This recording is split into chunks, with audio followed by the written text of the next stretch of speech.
Yo, bro. Hey, dude. What's up, man?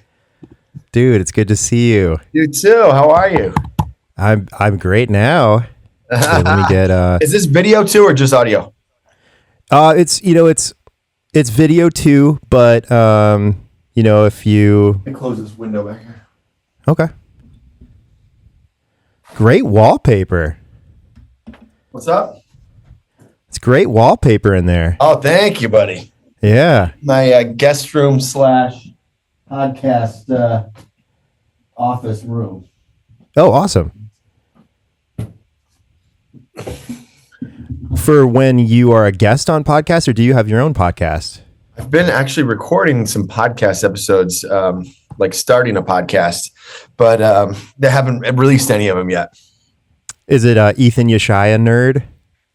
Yeah, exactly. I'm sorry. It's the stupidest thing. You sign off at that point. It's all about you. We talk about your career. Thank you, man. My career, the free $0 podcast that I've been producing. That's right. Man, you look just like you look on TV. Well, I guess you're also on a screen here. So I just watched you. It's so weird that I was just watching an episode of Love just to kind of get in the spirit of things. Yeah, well, I was like, what's the best Chris episode? And of course, Birdie's birthday. Oh, I don't think there's a better, because it's like I feel like that episode. I'm trying to think of another one that showcases that character's personality more than Chris's birthday. There's no Paul in the whole episode. It's just you. Is that true? Yeah, I think no. Right. Wow. There's not a sec. Unless I didn't get to the very very end, but I don't think there's any Paul. Barely any Gillian either. I love that show, man. Dude, it's the best. Yeah. I'm a huge watch fan that of it. show. It's like kind of a cult show. Like not everybody watched it, but the people who did watch it, watch it multiple times. Oh, I mean, I've probably seen it like 5 or 6 times. That's great. And dude, I met Paul. Did you? I met him at a taco shop. I almost like shit myself. I was such a fan. In LA? He acted in LA in Los Feliz, just like at like a taco stand. Oh, that's great. And I was just on vacation. I was on what I called a comedy vacation. So I was purposely just going to, shows and, UCB and Largo Theater. And the second I land, I drove and got a taco, and then he was there. And I was like, dude, this is the best city ever. and I approached him, and he looked at me like no one's ever asked for a picture before. It was really cute. Wow, that's great. That's great.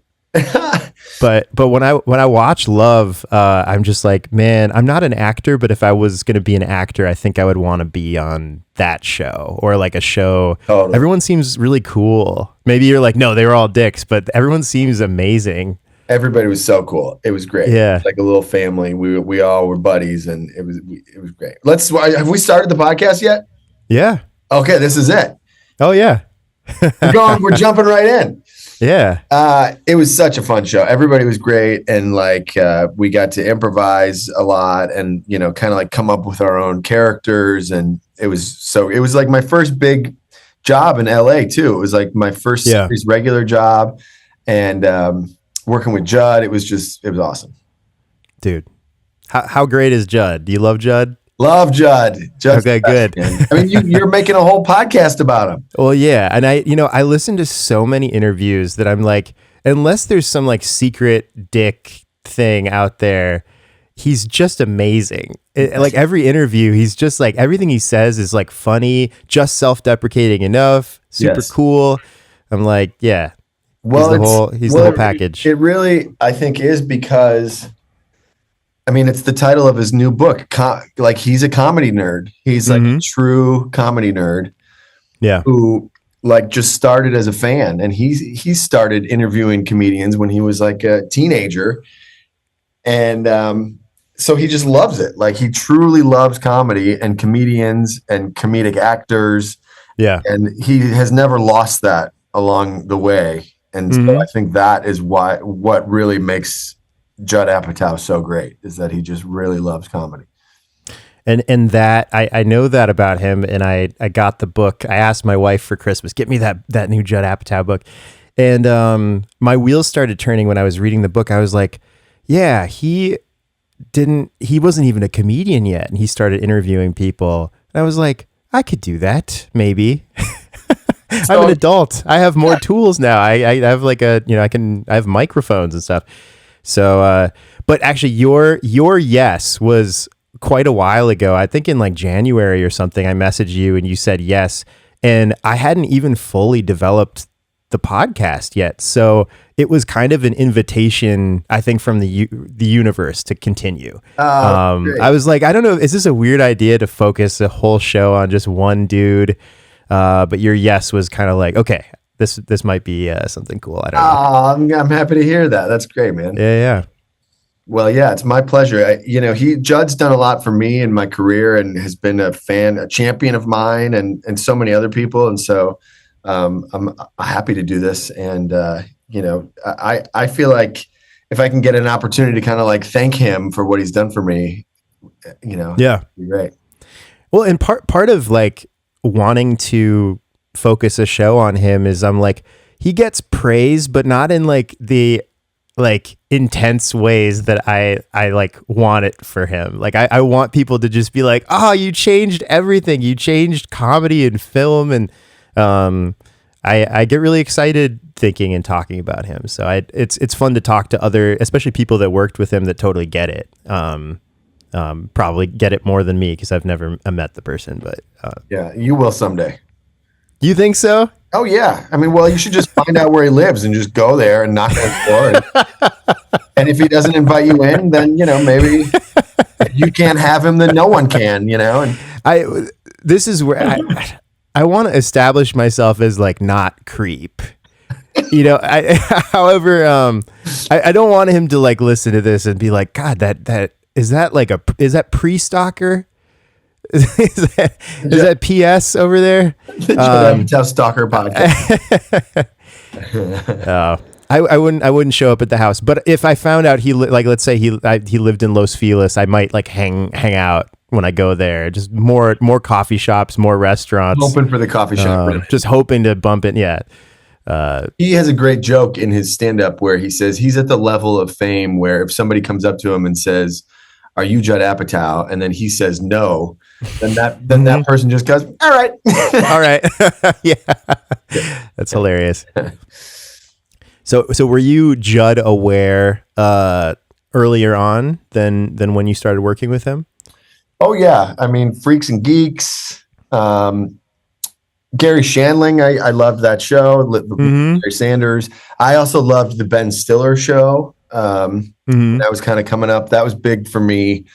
Like the Ben Stiller show and Mr. Show were big for me in shaping my comedic sensibilities. And so seeing that seeing his name in the credits for the Ben Stiller show, I think was probably the first time where I was like, who's this guy? Yeah.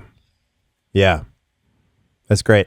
So were you, how did you feel when you found out that you're going to be working with him? What did that feel like? Amazing. Cause like I said, it was like my first, so I did Second City in Chicago, and that's kind of where I came up. My dad took me to see a show at Second City when I was a teenager, and it like changed my life. And I was like, this is what I want to do. And so I did that for many years, and kind of like my dream came true to work there at that theater in Chicago. So, but then, you kind of, if you want to continue in this career, you can't really stay in Chicago. I mean, some people can and make it work, but you really kind of have to move to one of the coasts. And so I chose LA. Yeah. But coming to LA is fucking scary, man. Like you're starting over, and it's like blank slate, and you got to like work your way up from the bottom and meet people and network and stuff. Right. So when I auditioned for Love and then ultimately got the job, it was like, holy shit, this is like dream coming true stuff. Yeah. And who did you audition for? So this woman, Allison Jones. Oh yeah. Yes. She's worked. Do you know about Allison Jones? Oh yeah. Yeah. She's the casting director. She is. She's like legendary. and has done everything. And so she was Judd's casting director for a lot of his like best projects. Yeah. As well as like she was the casting director for The Office and Yeah. tons of shit, Arrested Development. And Mm-hmm. so, but what she does that's really smart is she goes to Chicago like once a year to look for new talent and goes to Second City and Improv Olympic and the Annoyance Theater. And so she had seen me at Second City kind of in my element. And so she was the one who brought me in for Love. But then also it turned out that I went to college with Paul Rust. Really? I did. And Paul put me in my first play ever, a play that he wrote in college. And so Paul, so you knew him back then? Oh yeah, we were friends in college. Oh, cool. But then when we graduated, I moved to Chicago and he moved right to Los Angeles. And so we kind of like lost touch. And then 10 years later, when I moved to LA, Allison Jones brought me in for Love, but Paul knew me from college. And then I got to audition for Judd and it was like, holy shit. Like, I mean, was fucking so scared. So this was your first audition. Allison was in the room and Judd was in the room? I think maybe it was just Allison for the first round, but then the second round, like the callback with Allison and Paul and Judd. And I remember Gillian. Oh my God. I was doing my scene with Gillian and, and Judd had us improvise. And I think that's kind of what won me the part was I did a good job improvising, coming up with funny shit, and Gillian had good, chemistry. And but dude, I mean, that was like so nerve wracking. Like, there's Judd Apatow sitting on a couch, and I have to be funny and make shit up. And I bet making him laugh feels really good. Oh, it was great because he's kind of a tastemaker in comedy. Like he kind of is like he's the yes or no oftentimes for a lot of these projects. True. So if you make him laugh, so that's many like funny people. Mm-hmm. And so yes, that was a very good feeling making him. Yeah. And then getting the part and then getting to work with him for 3 seasons was just amazing. And what was that working relationship like with him? He's super supportive, super pro improv, which a lot of directors are not. Yeah. And just kind of lets you do your thing. And, I remember like they early on were like, Chris, you come up with your character. Like, you should like write a backstory for this guy and like kind of really shape who you want to play. And that was such a great, because you really don't get that experience on a lot of shows. Yeah. And so I remember, to kind of help write your character in a way. Totally. I remember I did this research where I found there was a YouTube video of a guy who he had moved to LA to be an actor and was living at the Springwood where my character lived. And this guy like had a camcorder and he was given a tour of his apartment at the Springwood. And like, it felt like it was like for his buddies back home. Like, dude, check out where I'm living. Like it's fully furnished, it's got a couch already. And like, that's where I'm going to hang my surfboard. And so I did like this research to like come up with this backstory for my character. And I remember like sharing that with Judd and the writers really made him laugh. And yeah. Oh, it's so funny. The episode I just watched today, Birdie's birthday, he like reveals to Birdie that he pays $2,300 a month, and she's like, "Really, for that apartment?" He's like, "Yeah, it's fully furnished." So I didn't realize like how important that was to your backstory. It's so funny. Like, he thinks that means it's like amazing. Totally. It doesn't matter that the furniture is like grandma furniture. Truly, and like sadness, like the epitome of sadness. But to this guy, it's like, dude, is this I'm Hollywood. I didn't have to go to IKEA. It's so cool. How did That's you awesome. first get interested in Judd? Like, what projects? Freaks and Geeks was my main thing. I discovered that in like 5th grade, and my family had the box set. My parents got me the Undeclared box set, so I was sitting there like a dork, like reading the booklet and kind of like I would talk about Judd around the house. And then, of course, like these other movies came out, Super Bad and Funny People. And I saw Funny People in the theater in like ninth grade. I asked my mom to like drive me to FedEx store afterwards so I could get a notebook so I could like try to write jokes. Like super inspiring. That's great. Where'd you Yeah. And I still live in Minneapolis. Okay. Yep. Minneapolis, Minnesota. Nice. Midwest boys. I love it. Look at us. Yeah. And then just the rest of his work too, just always spoke to you, and that's great. It does. And it's especially the television shows. I got to be honest. Like it's Crashing, it's Love, it's Freaks and Geeks. Those are kind of like, I would say probably my three favorite projects. Yeah. In the Appaverse. I don't know. The big Appaverse, man. I mean, you didn't even mention Dude. girls. Like it's like No, I really love Girls. I love Lena Dunham. Like I love a lot of the movies. And doing this podcast, I'm watching everything. Even Get Him to the Greek. I just did an episode on, which that was kind of rough, but you got to get Russell Brand on here. No, I have to draw the line somewhere. Or Diddy. Dude, it's a movie starring Russell Brand and Diddy. It's just it's hard. Funny. It's a hard one to talk about. So funny. But I decided to do the smart thing and find two really smart comedians from the Twin Cities and have them handle it for me with me.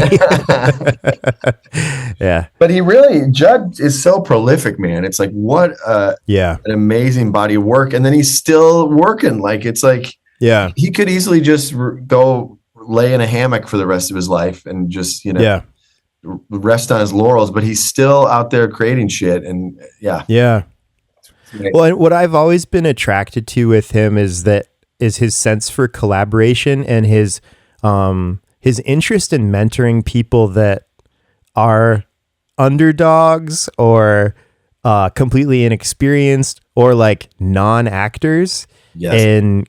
And their personality and their story is enough. And if they're not an actor, he'll turn them into an actor somehow. Yeah. And I don't know if there's a number of people you worked on Love with that weren't really actors. Maybe they were more comedians, maybe this or that. Like there's some people like on Freaks and Geeks, like he would cast these people that had no acting experience at all, and then they would have these amazing performances. So I'm always curious like how that happened. Yeah, he's great at that. He's great at finding just interesting people with interesting personalities or interesting looks and put them in. That's always been like a thing that I've admired about him, that he's good at casting too. And I think Allison Jones is helpful for that too. Like he hires the best casting director in town to like go out and find these people. Right. Which is smart. He surrounds himself with people who are good at their job too. And I think that helps. Yeah. But it's been a privilege doing this podcast, like revisiting these movies and shows, or sometimes visiting them for the first time. And then I got to like interview Clayton Townsend. Do you know this guy? No, refresh my. He produced like Bridesmaids, 40-Year-Old Virgin, This Is 40, Funny People. He produced a bunch of Judd's movies. And it was so cool. I'll release the episode pretty soon, but I got to like ask him like, what's it like to like be in charge of the budget for Bridesmaids? It's really, it's cool. Yeah. That's awesome. And I'm not in the industry at all. I'm a musician, but I'm not an actor at all. So it's kind of fun. Oh, not at all. So you're kind of on the outside, just looking in, and that's great. Yeah. Just a dork and fascinated by all of it. I've had dreams in comedy, but I never really, followed it through. But I've had dreams in music. So we're, and you're a big Big Fish fan? I am a Big Fish fan, yes. That's awesome. Picture of Nectar? Oh yeah, buddy. That's it. Yeah. That's one of their earliest albums. Yep, I like that. I like that record. Yeah, I just saw them at the Sphere 5 nights at the Sphere in Vegas, and it was that's cool. Amazing. Yeah. What's it like to see them 5 nights in a row? They did 9 shows at the Sphere and didn't repeat a single song. Wow. Yeah. That's a lot. Yeah, it's a lot. In fact, I want to bring Judd to a fish show. I don't know if he's ever been to one, but he is working with Billy Strings right now. Oh, I was wondering because he posts a lot about that guy. Yeah. And so Judd's been seeing some Billy Strings concerts, and Judd's a huge music fan as well. Yeah. So my goal is to get him to a fish show. That would be. I would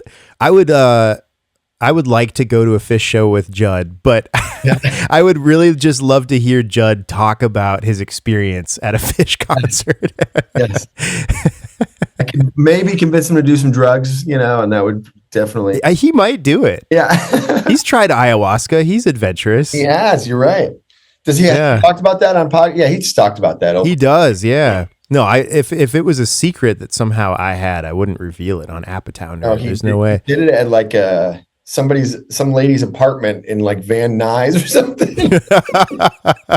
So, someone from Craigslist or I don't know how he found this lady, but I think at one point she was like, "Do you want to meet my partner?" And then she like opened the guest room door and there was a guy in there like painting or something.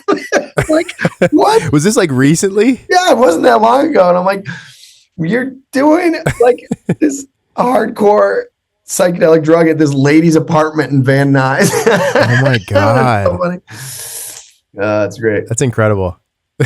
but another great thing about Judd is he is like, he's big on like self-help and self-improvement stuff. Like he reads all the books and like, does the like meditation. He and Gary Shandling did a video chat with Ram Dass. Yeah. Cause Gary was big into that too. Like big into self-help stuff and was Judd's mentor. And I've always appreciated that about Judd too, is he's always like trying to, become the best version of himself. It seems like that's super inspiring to me. I actually think of Judd when, my wife's a therapist and we do like couples therapy. We go to a couples therapist and stuff like that. And sometimes like right now we're reading like a marriage book together. And sometimes I just like, I don't have like the drive to like really crack into it.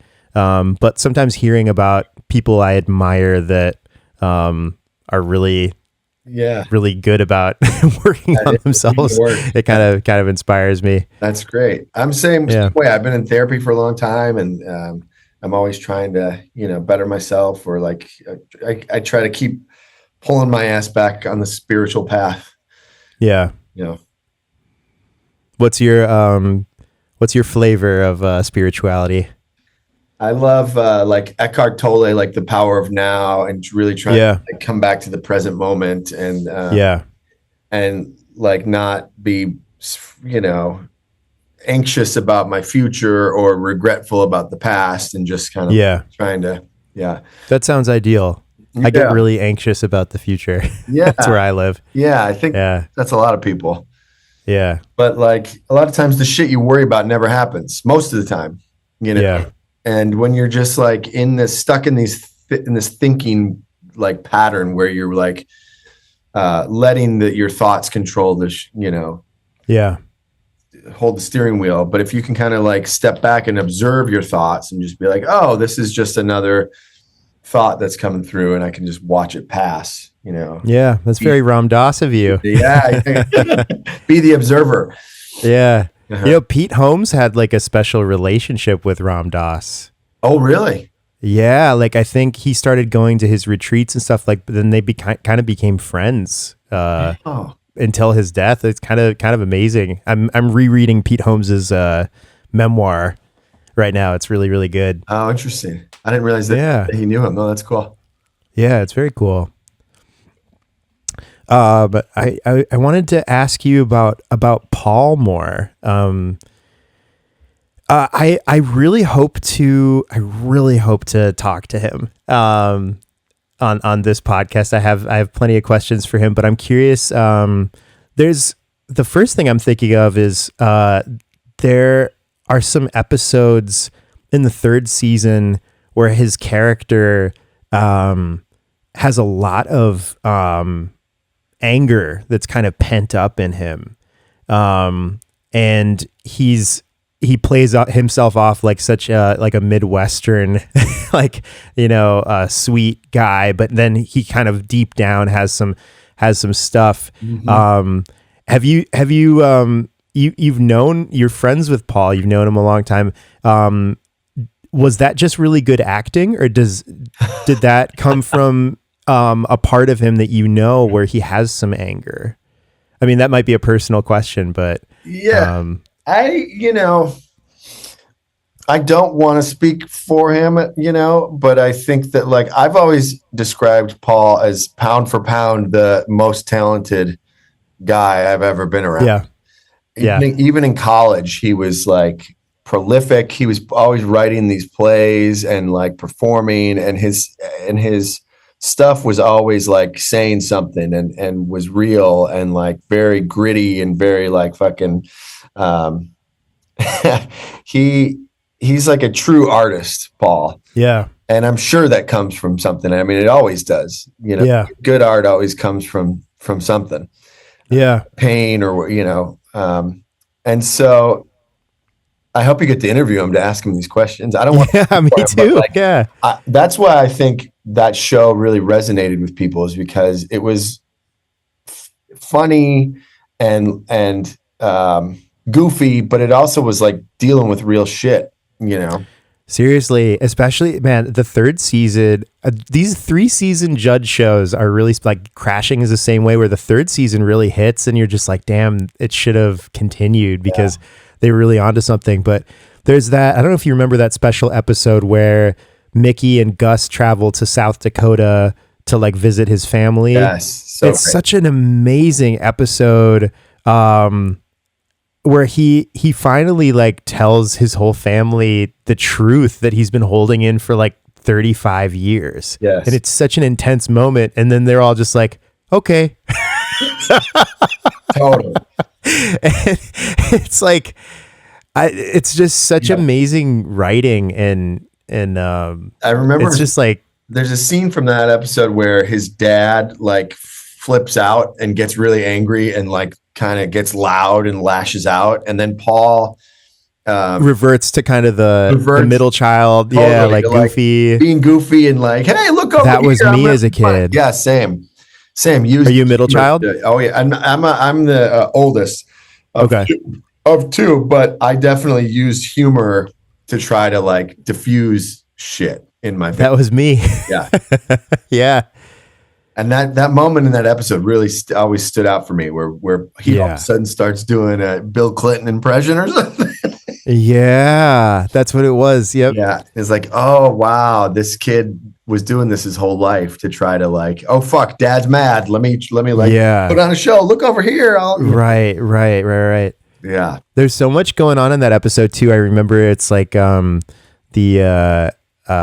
the older brother was like being a hot shot, like, hey, I got mom and dad tickets to Mexico. And then the siblings are all like, what the fuck? Like, totally. Like, you weren't gonna tell us about this, or I just like, I've seen that either in my sibling hood or like in my wife's, or like, it's just like my mom and her siblings. It's like, that's so real. And, it's like, that's what Judd is so great at, creating these moments that we all deal with. And I don't see in a lot of movies or shows that he's able to kind of put words to.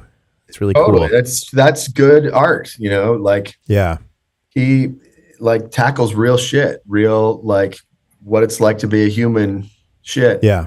And he also finds artists who can do that, like Paul. He found Paul and they collaborated and was like, I think Judd really like championed him and like his writing, and let's really like try to look at real life stuff here with this show rather than just fluff, Yeah. So what, I started asking you about Paul specifically, but what was it like? What was Paul like on the set of Love or behind the scenes of Love? Very collaborative, very funny. I think that Paul, it was interesting because Paul kind of had to play like the straight guy in that show. Like I got to be like the goofy best friend. Yeah. And like the, kind of more comedic relief along with Claudia and Mike Mitchell. Yeah. And Paul kind of had to like play it straight, almost like he was like the Jerry Seinfeld, and there were these other characters around him. But Paul's way funnier than he is in that show. Yeah. I mean, he's I still, listen to his podcast. He is so fun. hilarious. He's hilarious. Yeah. And he did get to be funny in Love, but I think like not as he kind of had to like play it straight so these other characters could play off him. So, but behind the scenes, he's Paul's so silly and goofy. Yeah. Like fucking Pee Wee Herman level goofy. Yeah, and he worked on the Pee Wee Herman movie. He did. He was friends with, he wrote it with Paul Rubens, which was great.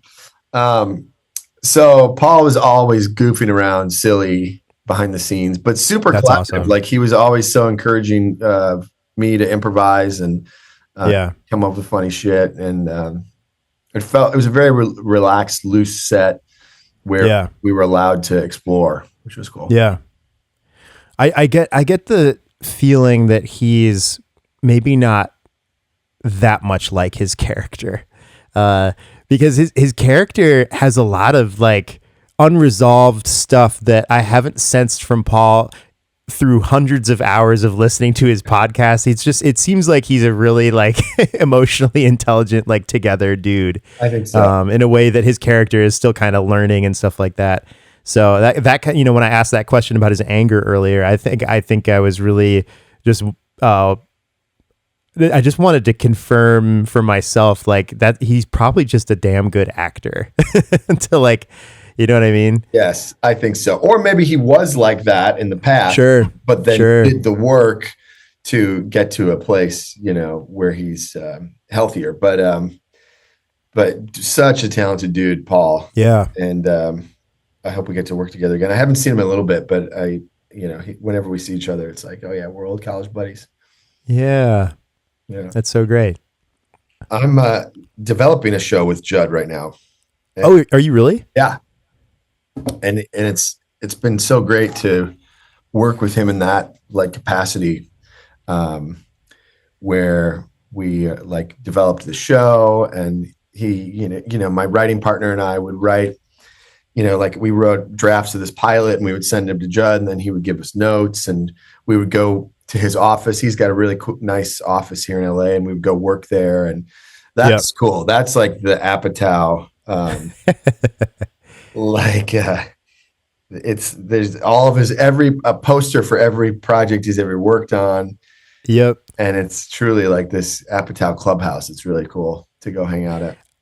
I've heard from Lena Dunham's new book that maybe it's a different office that he had before, but she said he had a very heavy wooden door. Is that still a thing? His office, it's like a very like domineering wooden door. I think that was a different office, but it might have been. Okay, that's funny. Did she say she was like intimidated by it or something? I think she was just in awe of it.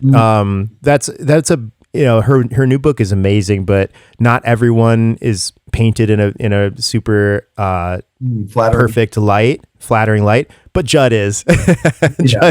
Judd's talked about flawlessly in that book. Yeah. I've also heard him talk about the record player that's really expensive in his office that he doesn't use. That's the other thing I've heard about. Thought he would use all the time, and then I remember the first couple of times we went there, because there's like a writer's room that we would like go and write at. And I remember the first couple of times going there, I was so nervous and like, holy shit, this is like a scary place. Cause it is like posters of everything he's worked on all over the place. Yeah, just a constant reminder. Yes. Yeah. But then, after a couple times, and then we were going all the time, it became like very comfortable. And then it was like, just sitting around with Judd shooting the shit, and he was just telling us old stories. And like, I remember he would like just be in his socks and like put his feet up on the table just with his socks. And it was like, this is just like bros hanging out, Yeah. It's fun. This image kind of makes like, it reminds me of episodes of Curb where Larry's just like in his office hanging out with Jeff, just like, seems so fun. Yeah. Like just riffing on some topic and talking about grapes or whatever the fuck. Yeah. So you're writing with Judd? Yeah. Like, it's more kind of like, brainstorming for the show that we were working on. But like, so it wasn't like writing lines of dialogue so much as like Sure. coming up with ideas for, oh, this could happen in season 1 and this could happen in season 2, and just kind of like writing stuff on a whiteboard. And Yeah. So you have to think, like, when you plan a show like that, you have to think really big picture and small picture. it's a lot of work. Yes. Like, you almost have to, like, some shows, they know the ending as they're writing the pilot, right? Yes. Yeah. But it's, you really I mean, developing a show is a lot of work because you have to come up with all these characters, and then you have Yeah. to come up with, where it's going to be, what's their backstory, what's each character's relationship to the other characters. Yeah. And like if you think of like Seinfeld, like, Jerry and Elaine had their relationship, and then, Jerry and Kramer had a different relationship, and then Elaine and Jerry, or Elaine and George didn't really get along, and so you kind of figure out how each character relates, and it really is a lot of work. And then you got to go write the pilot, and what happens, they call it like pulling a thread. Like once you start tweaking one thing, like once you start pulling a thread, then all of a sudden everything unravels, and then you're like, oh shit, now we got to go back and change all this stuff to make it fit. And, Right. yeah. So Wow. That sounds like a lot of work. a lot of work. But doing it with Judd was really cool because has done it for so long that he knows. Yeah. He's like playing chess while you're playing checkers a lot of the time. Interesting. Wait, explain that. Yeah. Just because he knows how to break story and how to develop a world much better than we do because he has so much more experience. And so it's like working with just a wise, sage, an elder statesman who is like, you'll start going down a path and he'll be like, nah, you probably don't want to do that because then this. And it's like, oh, you're right. Shit. Oh yeah. I didn't even think about that. Yeah. He's credited so much. I'm fascinated with Judd as a producer. Because I always suspect that he's doing more than just regular production stuff. Like it seems like he's oftentimes really involved in writing a script, even if he's just credited as a producer. I feel like Superbad or like Pineapple Express, like he was credited as producer, but I'm like, when I watch the behind the scenes, he's like, pitching jokes, kind of revising the script. So it's really interesting. He's very hands-on, whereas a lot of what I've learned out here in Hollywood is you'll see a producer's name slapped on a project, but they really do shit a lot of times. It's just, but he's the opposite. He's very hands-on and his fingerprints are all over everything. Yeah. Which is great. He's like, because he loves it. He wants to be in there coming up with jokes and shaping the thing more than a lot of other guys who just want to throw their name on it and get the money. And this show is kind of just in development now. Yes. Yeah. We, in fact, just pitched it around town. And so we're kind of waiting to hear if he was interested in it. I really hope it works. Yeah. Thanks. Thank you. Me too. Yeah. Can you give me an example? I mean, you probably, I don't know if you've even revealed what the plot or like the idea of the thing is. But I'm curious if you could give an example of the type of suggestion or change Judd might make in a certain story. Oh yeah. And it doesn't have to be too specific. Like if it gives away something, that's fine. Yeah. So we, one thing, like in our pilot, we were kind of like telling this guy's origin story. I'll tell you what it's about. It's about, I would play a struggling, like life coach / motivational speaker who Awesome. He and his like ragtag crew of friends turned employees are trying to like become the next Tony Robbins. And so we watched do like seminars at like sad hotel ballrooms and shit. And like, he's like a self-proclaimed life transformation coach who's like, oh my God. I bet Judd loves that idea. There's a reason why totally he signed on to that. Totally. And so one That's a great example idea. is in our pilot, we like we're telling this whole origin story, almost like in Breaking Bad, like how you watch Walter White, where you see him like as a chemistry teacher, and then you watch him go, oh shit, I'm gonna become a drug dealer. Yeah. But Judd was kind of like, I think maybe we should actually just start the show where this guy is already doing it. So Okay. rather than like watching this guy make the decision to become a life coach, have him already being a life coach, and so we can just get to the funny shit. Oh, okay. Right out of the gate, rather than like telling this whole drawn out origin story. And he was right. I feel like that goes against Judd's typical sensibility, where he really likes to see people from ground zero kind of build themselves. But I love a new take. Well, then we had the conversation of like, we can show that like kind of even in flashbacks, or like we can, but like to try to sell this show, we think it'd be better if the guy was just like already doing it rather than like, So, but yeah, man, he's a smart dude. He's really been doing this for a long time and learned a lot from Gary Shandling and from working on the Ben Stiller show. And he really has been like doing this his whole life. And so it's cool to work with somebody when they've like, when they have all this wisdom. Yeah. That's the best, man. Yeah. I'm already envisioning the show, so it has to be made now. Funny, right? I'm looking forward to it. Yeah. Yeah. It's called Is it so weird that people just know your face everywhere? I mean, or like people have seen you on TV, or they've watched every season of The Bear or something, and it must be weird. It's weird. Yeah. It's very weird. It's I mean, like now, yes, I feel like I've been in enough stuff where whether it's The Bear or Love or these like progressive commercials that I'm in that are they're on my TV all the time constantly. Yeah.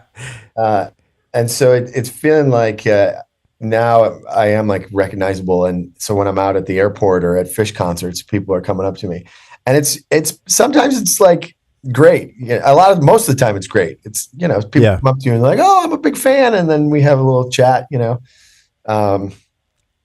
but then other times it's like it's kind of a new thing to me, and it's weird. Like if I see somebody like eyeing me from across the room, it's kind of a weird feeling. I'm like, oh shit, this.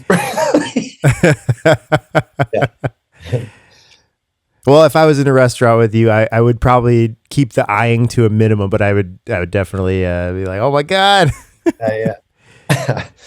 It's weird though I've been around super famous people. Like I did a movie that Adam Sandler produced, and so we got The Big Missy. The Wrong Missy, yes. The Wrong Missy. The Wrong Missy. I almost forgot to ask you about The Wrong Missy, because that's like one of my favorite comedies of the last For real? 6-7 years. It's so funny, dude. Funny, right? Yeah, that was so fun. Sorry, you were going to tell me something about The Wrong Missy. Well, we got to film it in Hawaii, so I got to like live in Hawaii for a couple months, and Sandler was there, on set for some of it, and like just going out to dinner with him, and like seeing like he can't go anywhere. It's like people see him, suddenly he's swarmed and taking pictures and signing autographs, and like being around that is like, holy shit, like fame is. How does he handle that? He's gracious and cool, but you can also tell he's kind of over it and like, fuck, like now I gotta. And you can see how it get annoying too, Yeah.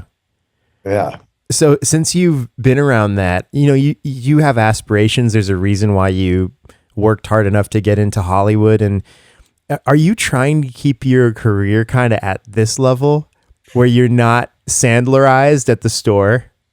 That's a good question. I'm friends with Bob Odenkirk, and he said to me one time, he was like, Chris, I knew when I was at the perfect level of fame in my career, where like some people recognized you, but not everyone. And the people who would come up to you were always like real fans and cool, and you'd have a good conversation.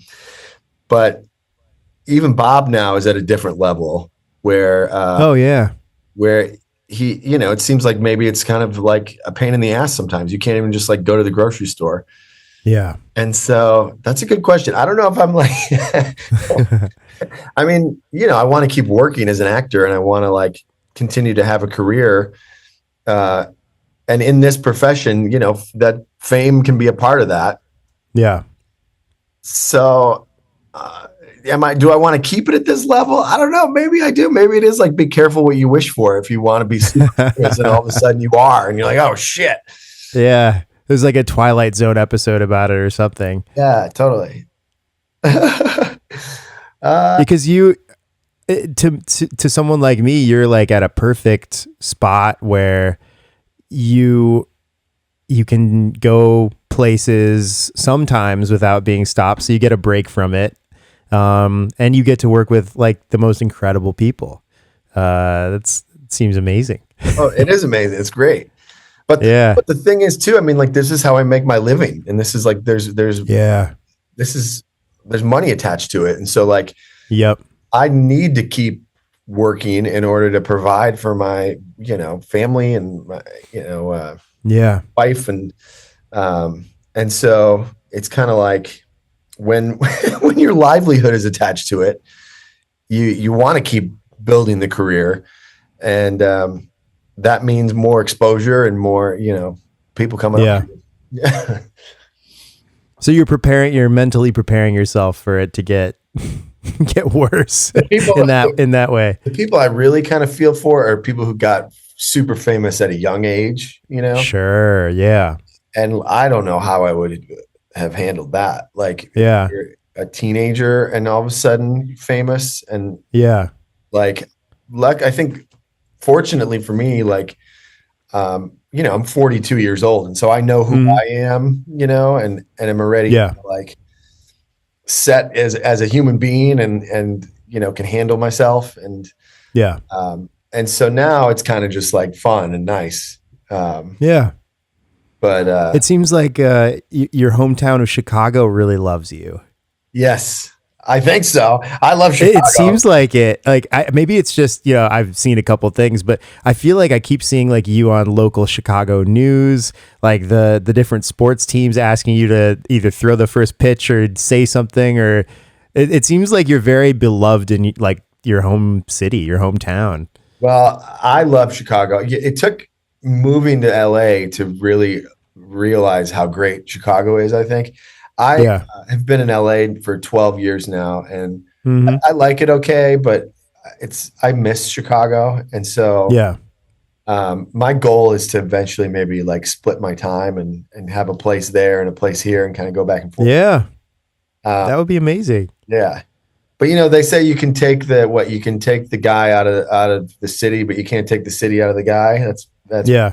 Me, yeah. I'm sure you've heard that song, that Chicago song. Oh yeah. Dude, that shit is amazing. By the dude from Joe Keery from Stranger Things. I'm back in Chicago. I'll listen to that one. I'm not from Chicago, but I get nostalgic for that city when I listen to it. Yes. And you're a Midwestern dude, so people in the Midwest are just different. They're nice, and they're not like trying to get something out of you, and like it's just like friendly and not so fucking appearance based and everything. I mean, LA is like a cesspool. Yeah. Yeah. So how do you avoid that stuff living in Los Angeles? Well, one thing that I feel fortunate about is like a lot of my Chicago friends have also moved out to LA. Kind of moved like as a big group, like my Second City comedy friends and stuff. And they're still my best friends. And so that's kind of who I hang out with out here still and surround myself with, is like normal, cool, down to earth people. So that really helps. Yeah. And then I like don't drink anymore. And so I never like got caught up in like the LA party scene. My life is actually pretty boring out here. I like take my dogs to the park and like, It sounds great. Yeah, it's great. It's great. Well, I don't want to take up too much of your time because I know everyone's asking you for something. I do feel bad about how many times I have messaged you over the last few months, but I was like, oh man, if this thing can happen, it'll be so exciting. Oh no, this is my pleasure. Judd was so cool to me, and it still is so cool to me. And has just been like a champion of mine and so many other people because, like I said, he's just like a comedy fan. And I think when he sees somebody, I'm like, I feel like I'm kind of like a Fred Willard or like a Will Ferrell or a Bill Murray guy who like Yeah. can improvise and just like inhabit these dumb characters. And I think Judd saw that in me, when on set of Love, and kind of wanted to nurture it in me more and stuff. And so I'm Yeah. really appreciative towards him. Yeah. That's a beautiful thing. Yeah. Do you have any final stories or memories from working with Judd or about Judd in particular? I remember the the very first table read we did for Love. It was like in this like fancy hotel or something. They like had rented out a room, and I remember Judd invited like all these cool comedy people and friends of his. And so I remember this room all of a sudden was like filling up with all these people who I like admired, and like Yeah. these like tastemakers and fucking cool comedy people. And I remember, it's like a long table, and everybody has like their little name card in front of them, and it's you can just like there's tension in the air. It's very nerve wracking. Yeah. I'm sitting there, and then I remember Judd all of a sudden walks into the room, and everybody's like, "There's Judd," and you just like, and he fucking keeps walking, and then sits down right in front of me for the table read. He's like literally directly in front of me, and I remember just my heart beating out of my chest, and like, oh Yeah. fuck, like it was truly my first like big Hollywood moment where it's like, Yeah. don't fuck this up, dude. Like this is, Yeah. and but then because those scripts were so funny, and because I had really like made strong choices for this character, I just remember like my first line right out of the gate, I got this huge laugh, and it just like cut the tension, and I was just like, oh man, I can like just have fun with this and be funny. Yeah. And like the jokes were so great. And then I remember I got a shitload of laughs at this table read, and like had like won the room over, and it was just the best feeling ever. Like Judd's, Oh, that's so cool. yeah, Dude, that's the best. yeah, Judd is so funny to me because he's like a mogul. He's like this, people fear and respect him. But then like when you watch interviews with him, he's so self-deprecating and kind of just like low key. totally. So it's like when I hear stories like that, but then I hear stories that sound like the opposite of that. And it's really, I don't know what your experience of that with him is. So it's exactly what you said. He's self-deprecating and warm, and like I think it takes a confident person to be like that, to make fun of yourself and Yeah, that makes sense. want people to feel like, I think Judd's a very like empathetic person. Yeah. He cares about people, and he's always like Yeah. fucking donating to charities and like Yeah. truly wanting to like make the world a better place. And I've always felt that from him, that he doesn't take himself too seriously and just wants people to feel, welcomed and included. And yeah, that's a cool part of his character. Well, you couldn't have said anything better about him. That's beautiful. You know what? He's actually a fucking He's a prick. What did you ever see him get frustrated on the set? Did you ever see him get a little sure. Judd heated? Oh yeah. Yeah. Yeah, sure. He I think like anybody can get impatient, or like, like, let's fucking go. We got to keep this moving. And like he's also sure. a director. I mean, he's good at that. He's good at like Yeah. at knowing what he needs to get, and I mean, working on these shows, you got to film a lot of shit in like Yeah. in a window of time. And so he's also a really good leader, and like, all right, let's quit fucking around. Let's go. We got to get it done. Yep. Yeah. So I don't have any memories of him like freaking lashing out or anything, but he's definitely like, when he wants to, he's like a leader in that way. That's so cool. Yeah. Well, what are you about to go do now? Right now, I'm going to go make a sandwich. I'm going to, what am I? So we just pitched the show with with Judd, so we're waiting to hear if anybody wants to buy it. And then my writing partner and I are working on another show that we partnered with another production company on, and so we'll pitch that. And then I'm gonna go film. I'm in this show Free Bert. Yeah. With Bert Kreischer, which actually Judd is responsible for getting me this part. Oh, great. Yeah. Judd was That's attached to this project early on and recommended me for a part. And now I'm on this Netflix show because of Judd. That's amazing. Yeah. That's amazing. We're going to go film. Well, you know, when I asked you what you were about to do, the sandwich was that's kind of what I meant. Yeah. Like, what are you literally about to do? But I'm glad you told me about the Bert thing. And I'm gonna make a sandwich, and then my writing partner and I are gonna get on Zoom just like this. I'm spending a lot of my days on Zoom, and we're gonna keep writing this other project and get it ready to pitch. Dude, that's great. Yeah. I'm really looking forward to your new show. I'm very excited about. Thanks. I hope it becomes a show. Put it out in the universe. Yeah, I am. Yeah, thanks. Well, thanks for having me, dude. Good luck with this podcast. Dude, thank you. This is a great idea, and I think that Judd is very deserving of his own podcast. I think so too. It blew my mind that there didn't exist. One didn't exist already. So you're the guy to do it. I guess so. All right, man. Thank you so much. Thanks for having me, dude. Let me know when you put it up. Will do. All right, brother. All right. Later, Ethan. See you later. Apatow Nerd is created, hosted, recorded, edited, and mixed by me, Ethan Yeshaya. The lovely theme music was written and recorded by my dear friend Nick Costa. If you can connect me with someone who's worked with Judd Apatow or have an Apatow-related story, please send me an email at apatownerd@gmail.com. Stay curious, be funny, and we'll see you next time.